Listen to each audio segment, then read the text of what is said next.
Thank you for joining us today. I'm Ann Wilsey, and I'm a program specialist at the Smithsonian American Art Museum's Luce Foundation Center. That means, among other things, that I have the pleasure of facilitating Luce Unplugged. This evening, I'm excited to be celebrating the 10th anniversary of Luce Unplugged with 5 of the collaborators that have helped make the series great. 10 years ago, we had an idea. What if local music could exist side by side with the artworks in the Smithsonian American Art Museum's collection? This idea became a reality in November of 2010, when Star FK Radium took the stage in our first ever Luce Unplugged concert. In 2012, Washington City Paper and the Luce Center kicked off the first Luce Unplugged community showcase with a lineup featuring Kakoi, the Caribbean, and Alex Minhoff. Since then, our partnership has hosted around 70 artists. We are joined this evening by past City Paper arts editors, Matt Cohen, Kayla Randall, and Emma Sarapo. We're also joined by Stephanie Williams, founder of DC Music Download, an online magazine that covered musical news and events in DC from 2011 to 2018. During her time with DCMD, Stephanie worked with us to select artists and promote shows. Today, she's a freelance journalist covering music, art, and culture for the Washington Post. When our partnership with podcast Hometown Sounds began, we were still presenting live shows in the Luce Foundation Center. When the pandemic hit, they helped us find a new way to connect with artists and audiences. Paul Vodra is with us this evening. He and his co-host, Tony Pareco, record and release a new interview with a local artist each month in our Luce listening party. Thank you all for being with us this evening. I want to start by letting each panelist introduce themselves. Could each of you say hi and tell us which DMV artist you've been listening to this week? Kayla, do you want to start us off? Yes. Hi, I'm Kayla, and the artist I've been listening to a ton this week, who's from the DMV, is Ari Lennox. Paul. Hey everyone, I'm Paul Vodra, as Annie said, co-founder of Hometown Sounds, the podcast, where we've been doing the Luce listening party for about a year now. It's been fantastic. So the artist that I wanted to give a shout out to was rapper Flex Matthews. I saw him perform just last weekend at the Celebrate Petworth Festival. I love his freestyles where he has people bring up whatever objects they happen to have on them and put them in front of the stage, and he will make up raps about them right there. It's incredible, and I love his collaborative spirit, and I really want to give him a big shout out. That is super cool. Stephanie, who have you been listening to? Hey everyone, good to meet you all. Stephanie, founder of DC Music Download, freelancer also at the Washington Post. And I've been listening to Dreamcast. I think he's a fabulous artist, great producer as well. He just released a new EP also on Bandcamp too over the summer. That is phenomenal. Super future forward. Love his music. It's like kind of a mix of like R&B futuristic sounds.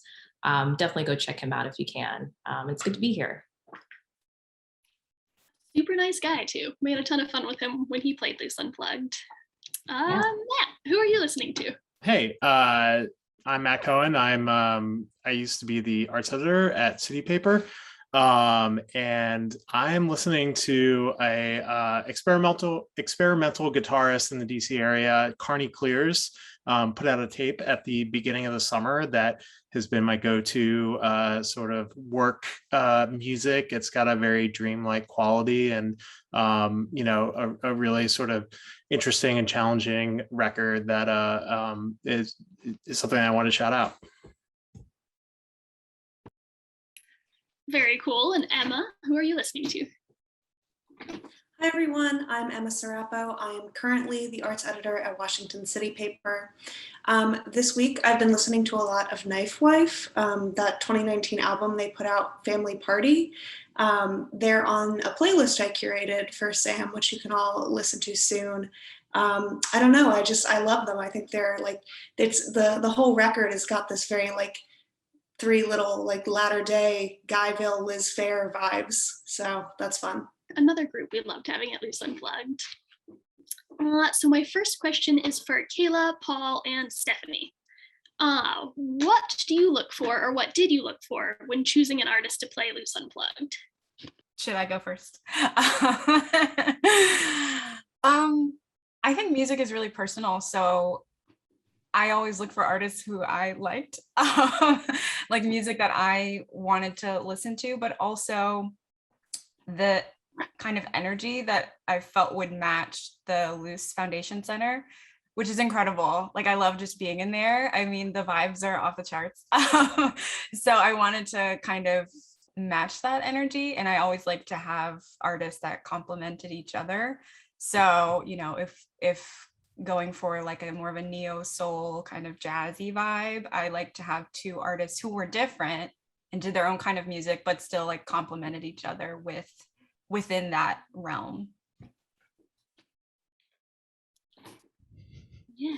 How about you, All right. Paul? All right. For me, it's definitely the live performance. I love going to see live music, and there are artists that don't gravitate toward the live performance as much, that are more studio people. They want to make the album.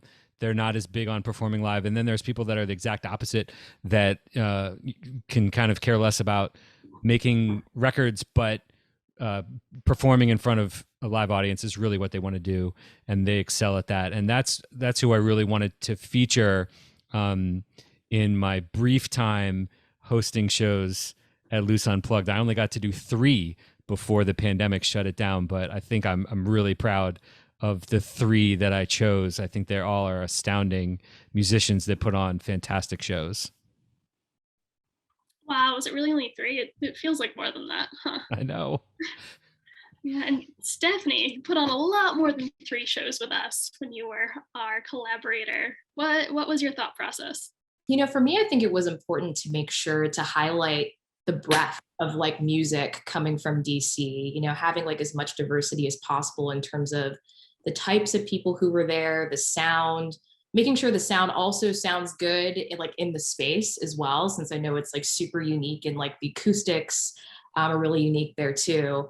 And I think also like working with artists and bands who were not afraid to kind of experiment with their live performance, because what I thought was really special about Luce was it was almost like a really good space where, you know, people can kind of think outside the box a little bit, like they can kind of experiment and play around with like new material, new like visuals. And I thought that was like a really cool thing about it was, you know, people could, you know, kind of get a little bit like weird and like, you know, like a little experimental there. And I thought that was really neat, was like, it was almost sort of like a ground zero for that type of stuff, which really like was cool to me. And like, I think the best part about booking in the space. And you and Bridget were really good about just like being great about ideas, like no matter how like forward they were, like you were really good about it. So yeah, I think that was like something that I looked for, was like that experimental aspect, and also just like the sound in general and how it would work.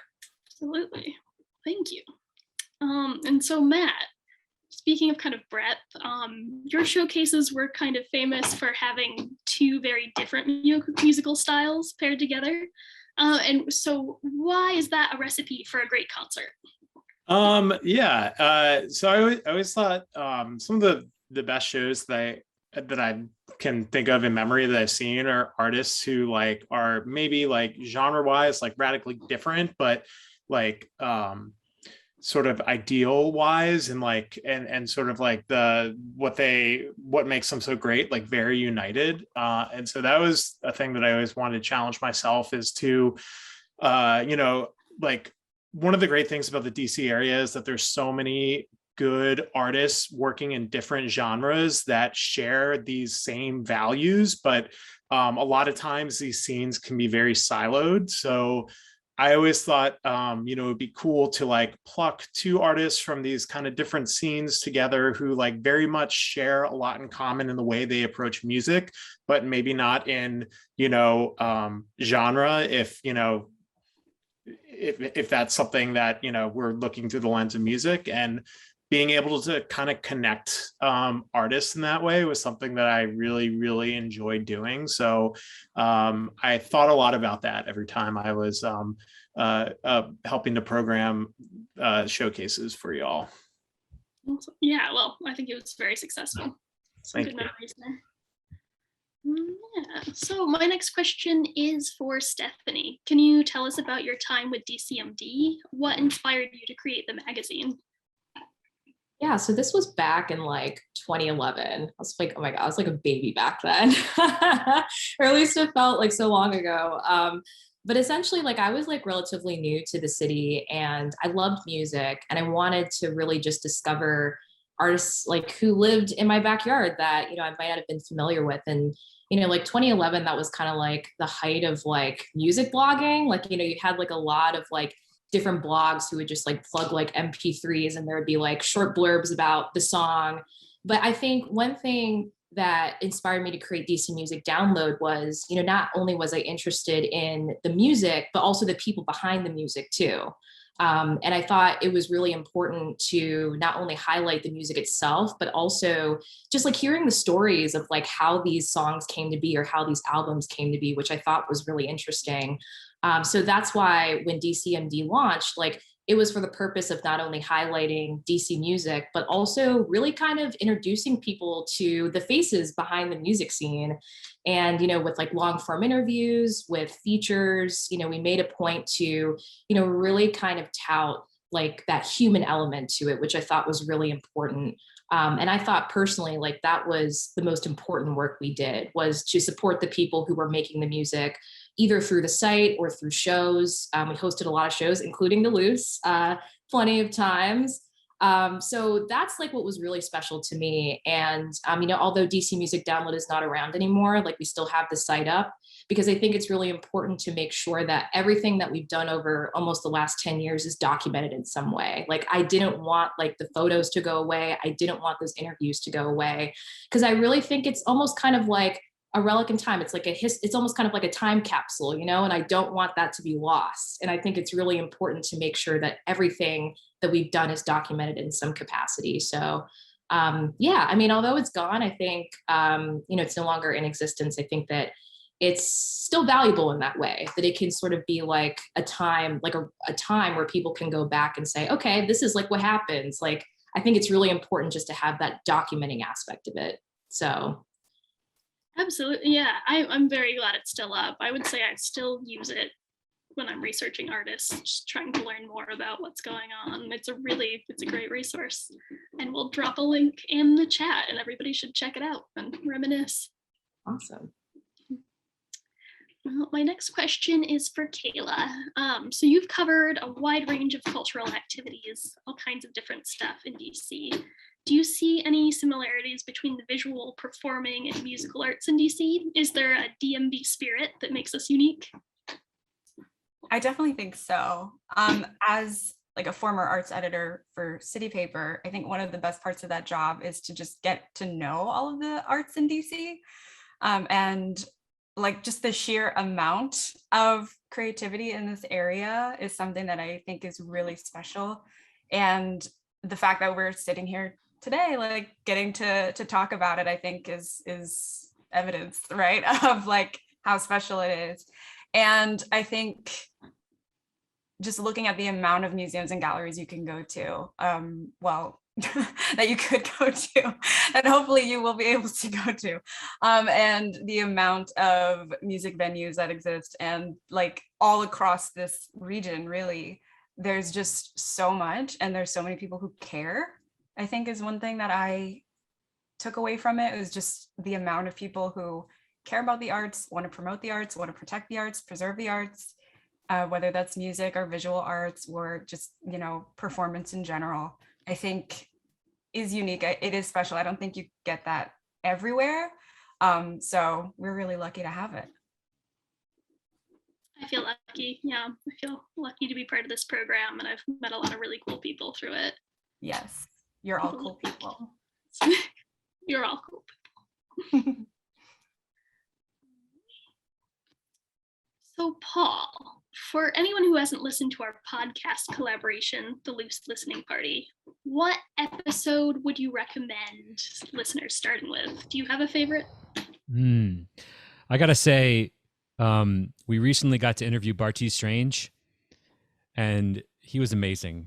He's an amazing musician, and we were you know, when we do the Loose Listening Party interview recordings, we talk for a long time, and we have a bunch of questions that we throw out, and we edit it down to the best parts. And I feel like when all of the questions that we asked him he just came back with amazing answers, and it was astounding. And his music is phenomenal. And I'm not sure, it's certainly gotten a lot of play. It got like a best new music on Pitchfork. He's opening for Lucy Dacus on tour right now. He's really killing it. So if anybody has not heard Bartees Strange, hopefully our interview is a good intro to him and the series as well. I think that one turned out fantastic. They're all my favorite, but that one for sure stands out. He had really good, thoughtful answers for everything. Yeah, including who he would haunt. It was a good. I know. Oh my God. So kind of an open question for my next one. Does anyone have a favorite memory of Loose Unplugged that they would like to share? I'll jump in and say, for me, the performance that is like really sticks out of my mind as being really special was Irreversible Entanglements, who are just an incredible sort of free jazz spoken word collective of musicians from like all over the East Coast, but it's in particular Luke Stewart, who is such a vital sort of force in the local jazz and experimental community, plays bass. And, when they played Loose Unplugged, I think I think the invitation was extended to Luke to like, he's involved in, for any of you who know Luke, that he's involved in so many musical projects that it's kind of overwhelming. And I think the invitation was to just have to Luke to do whatever you want. And he came with his new group that is actually just about to put out a new album, and their third, and it was just such a special, powerful performance that I get goosebumps right now just thinking about it. Great. Yeah, we kind of said, Luke, what group do you want to bring? And that's what he did, and it was amazing. Yeah. I will jump in and say I looked at my social media history to see which Loose Unplugged shows I've been to over the years before I started helping out with it. And the first one that I could find that I went to was in 2015, a band called Fellow Creatures. And I really missed that band a lot. I had a bit of a drive last night. So after I realized that, I went and listened to that album again, and it blew me away again. Their sound is so big, and a room like the Loose Foundation Center room with that big sound really blew me away. And I really missed that band a lot. I was really hoping that like they had such a cool sound that they would catch on and go national and quit their jobs and live happily ever after. But sadly that didn't happen. But I still treasure that band, and I'm thrilled to be able to pass it along still, because they're fantastic. Super great group.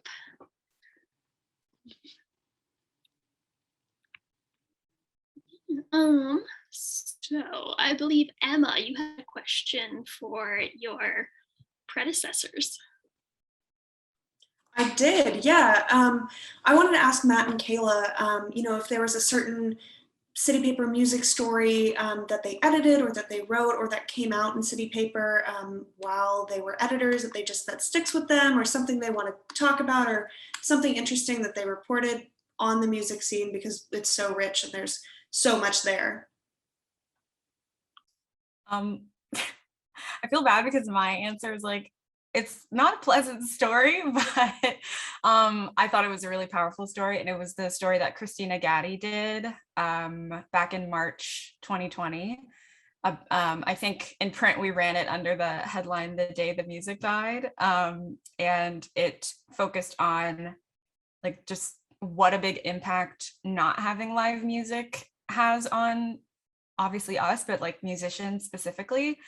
And just the way she told this story, I found it to be like really powerful and really important to cover that aspect of like how, you know, losing live music to the pandemic impacted people and impacted their livelihoods. I think there's like a quote from that story that where an artist was like basically like 90% of their income was gone like instantly, it seemed like.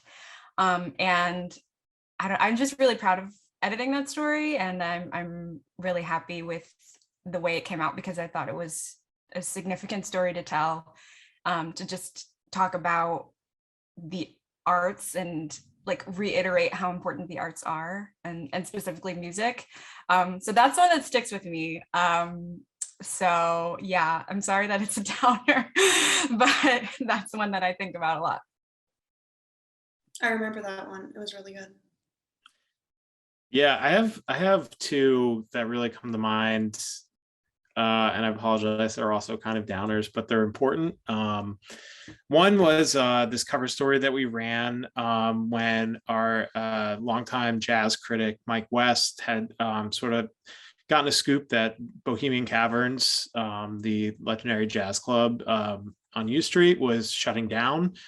And I remember he came to me with that info, and I said, you know, when is this happening? And he's like, it's like in a month or two, or like 2 months. And I was like, does anyone else know about this? And he was like, no. And so I feel like as a journalist, you're really like have like kind of like two paths to go down when you're working on a story, like to get a scoop, or to write like a really good feature, something that like tells full story about something and is very compelling.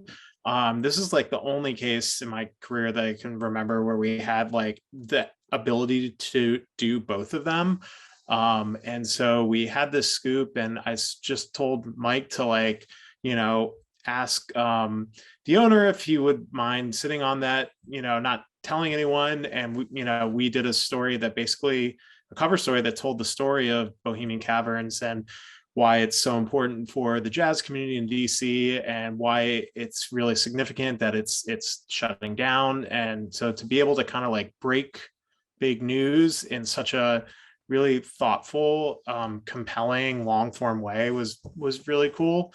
And the other story that I think about a lot is also kind of a bummer. If you can sort of take a time travel back with me to 2016, when things were still pretty terrible, and right around the time when the Pizzagate conspiracy was in its infancy, and Comet Ping Pong, which is such a central venue to the city's music scene, was still sort of happening and very scary. There was a series of kind of stuff that was going on in a lot of these dark corners of the internet, where through that a lot of the city's music communities were being targeted on like 4chan and stuff like that. And like it got to the point where like people were talking about how like they were canceling shows because fascists were talking about them on 4chan. And that was like such a threat that I feel like the music scene has never really kind of faced such a dark existential threat like that. And so I did a story kind of about like how scary that is, and the psychological toll that it takes on musicians to, trying to put on shows in their favorite DIY venues at Rhizome in their basements. And, basically Nazis on 4chan are talking about sending someone out to investigate it. And, for me, why I think about that a lot is because it really, I think, these spaces for live music are so special, and there are so many forces out there that are threatening them. Venues are shutting down all the time. Even before the pandemic, the forces of gentrification made a lot of venues hard for them to exist in a rapidly changing city, and to have dark forces like that added on there really made me think about how precious these spaces are for these arts communities, and how we need to do everything we can to protect them. Completely agree. And yeah, so not to put too much pressure on you here, Emma, but that kind of sets us up for our next question, which when you look ahead, as the arts editor of City Paper, what do you see in the future of DC music? And specifically, what might you like to see for the partnership between the Luce Foundation Center and City Paper? That's a great question. It's hard to kind of predict where the music itself will go because there's so much creativity and so many people doing things that, frankly, in 5 years we might look back and go, no one had even thought of that. But the thing that I'm keeping an eye on, especially as we kind of return to live music, as we kind of return to some kind of, or walk into some kind of new world, the thing that I'm looking at is a lot of artists and coming up with creative ways to kind of financially support each other, and the way the pandemic showed how crucial that financial support is, whether that's coming from the government, whether that's unemployment benefits that artists can qualify for and benefit from, whether that's grants from institutions, nonprofits, whether that's just like community aid in the way that a lot of people in the scene kind of banded together to keep each other afloat. What we saw was how important that is and how important it is for, our city, our region to support working artists and to sort of compensate them for the work that they're making for us and bringing to us. And so the thing I see, that's the thing that I'm keeping an eye on and thinking about a lot as we move into the future. And that's also something I'd like to see our partnership kind of continue to influence, or at least be some part of being sort of a showcase and an incubator for that kind of talent, reminding people that this is valuable work and that it means a lot, not just to the artists, not just to the audiences, but to our whole city. Agreed, yeah. We're with you and we want to work with you on that. Absolutely. So we're about at halftime here, and we have a few questions coming in from our audience, which I will pivot to. First one. What is your favorite DC/DMC DMV music venue? Do you see the landscape of venues in the area changing in the future? So sort of in the vein of what we've been talking about, what shifts have you seen for better, for worse? What's going on? Sure. Yeah, I'll say to begin with, my favorite DC DMV music venue is Rhizome DC in Tacoma. And I love that venue because it's really, to me, it's like the platonic ideal of like a kind of DIY, community supported venue, community run venue that sort of has a place for all sorts of music and arts. To anyone that's ever been there, that their concert programming is very eclectic and very out there. And you'll find everything from free jazz to punk to harsh noise to drone, ambient, everything under the experimental umbrella. They also do so many great like art galleries, film presentations, poetry readings, workshops. I've taken a synth workshop there before. It's just such a great place that like really feels like such a force for good. And as like a attendee and a performer, I've talked to many touring musicians who've played there that are just like, I've never seen a venue like this in like my years of touring. And like, musicians who come back to the area frequently are always like talking about how this is their favorite place to play, and like they're looking forward to during the tour playing there. And that kind of leads to the second part of your question, Drew, is that Rhizome's actually leaving. They are, I guess they're the house and the lot that the house is on is going to be turned into mixed income apartments. And so they are relocating. And I think this is something that a lot of smaller venues in DC are going to probably be faced with. And, I think a lot of people are moving sort of to different parts of the DMV, for different reasons. I last year moved out to Hyattsville, and I have a lot of friends that live out here that used to live in the city, and we all used to get the same shows in the city. And I would, I could definitely see more venues kind of opening up into these places where people are sort of migrating towards in the DMV exurbs. And I think that would be really cool, because the suburbs for a long time have had such a lame reputation, especially for someone who grew up in Montgomery County. It would be cool to bring some of the stuff that makes DC so special musically out to these places. More elbow room out there to do fun stuff, more basements to have loud shows in, more all of the things that you need for a good concert. So we have another question from an anonymous attendee. What do you imagine the next 10 years of music coming out of DC will look like? That's a toughie, but if anybody wants to take a whack at it. I'll see if I can come up with something. It's, on the Hometown Sounds podcast, we try to cover a little bit of as much as we can. And so I am trying to listen to as much as possible.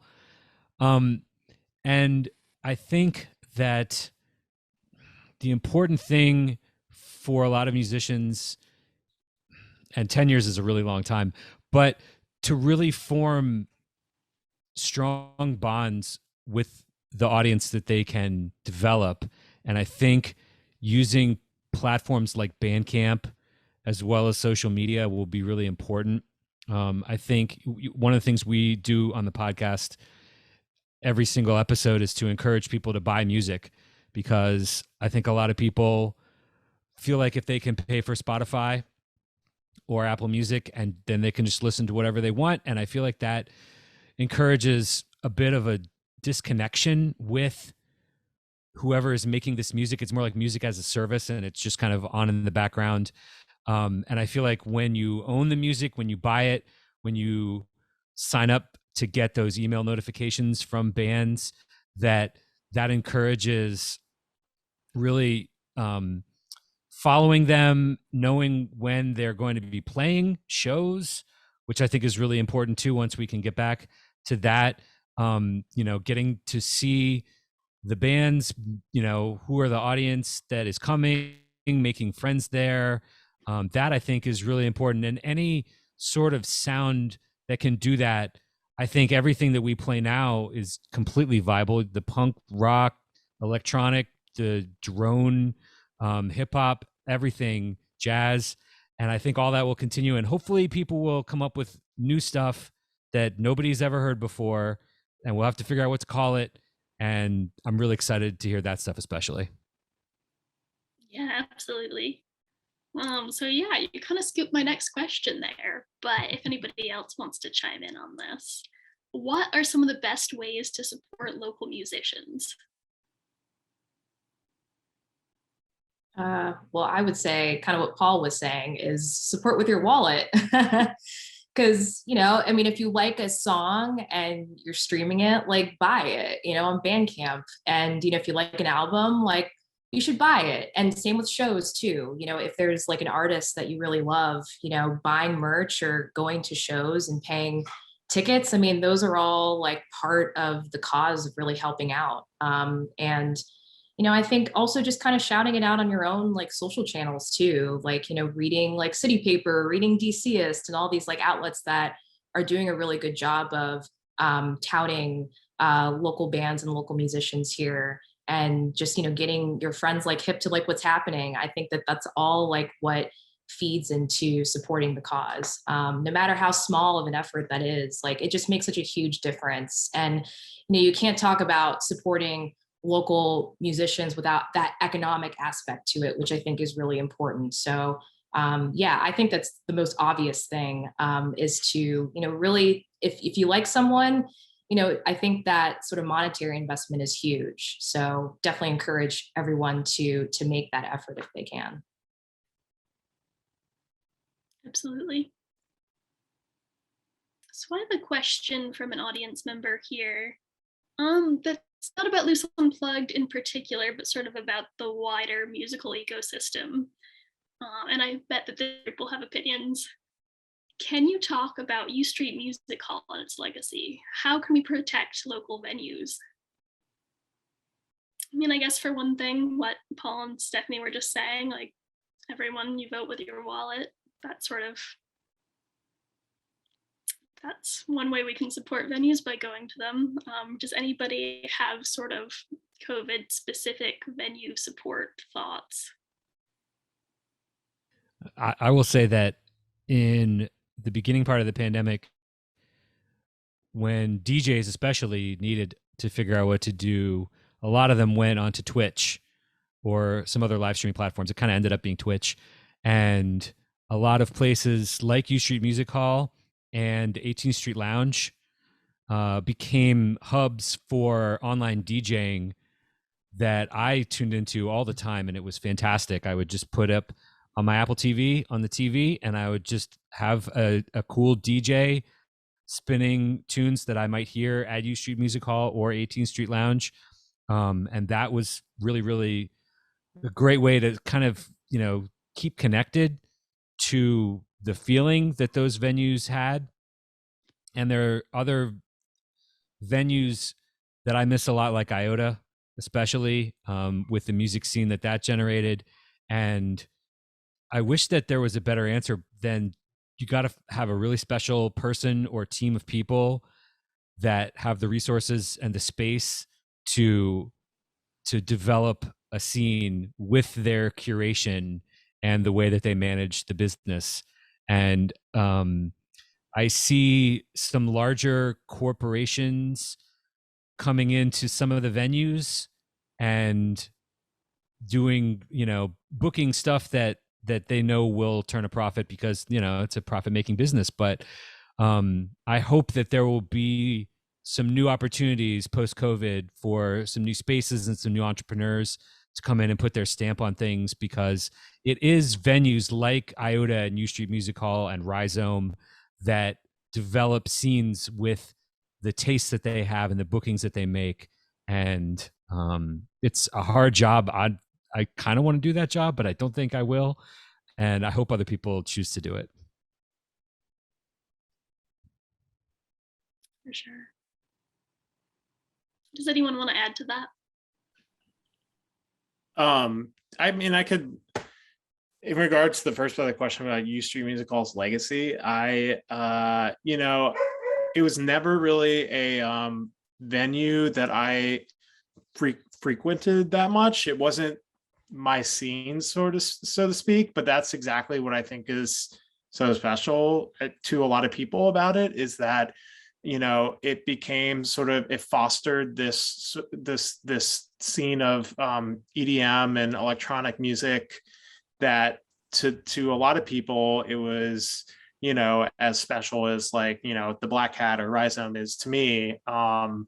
And it's always sad to see a venue that was a hub for a pocket of the DC music scene kind of go away. And the pandemic's been hard for a lot of places, and it's hard to know if it's pandemic, if what was going on beforehand. But I mean, the city is always been changing so fast, and a lot of these places really, it's a struggle every day for them to sort of keep up and survive. And I don't know, I wish I had a better answer of how to protect these than just attend them, give them your money when you can. But that's sort of, I feel like that's a cop out, but unless the city council is going to give them special protected class so that they can sort of survive the forces of rising rents, that's probably the best way to help those venues.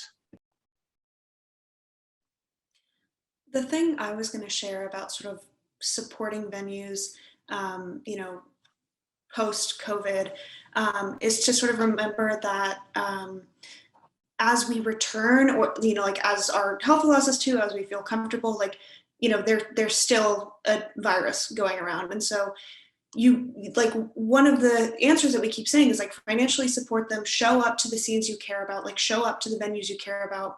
But I also want to stress, like, when you do that, remember that for you to have that experience, a lot of other people have to be in that space working with you. So, you know, like, be mindful of that. You know, get vaccinated, wear a mask, tip your bartenders. Remember that a lot of people have to be there to keep this going.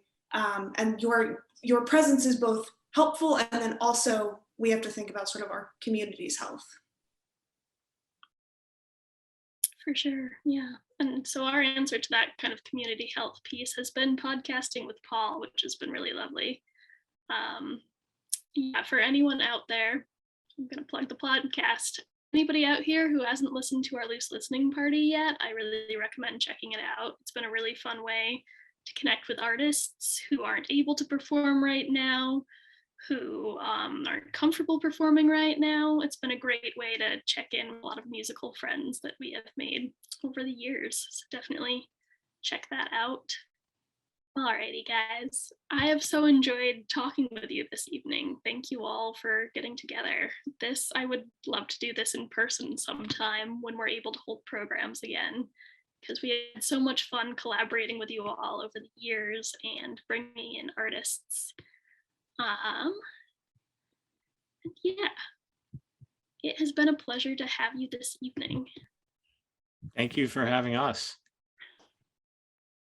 Yes, thank you. Thank you so much.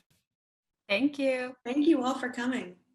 Yeah, I want to thank you all for coming, supporting this program, and for supporting more than a decade of local music programming.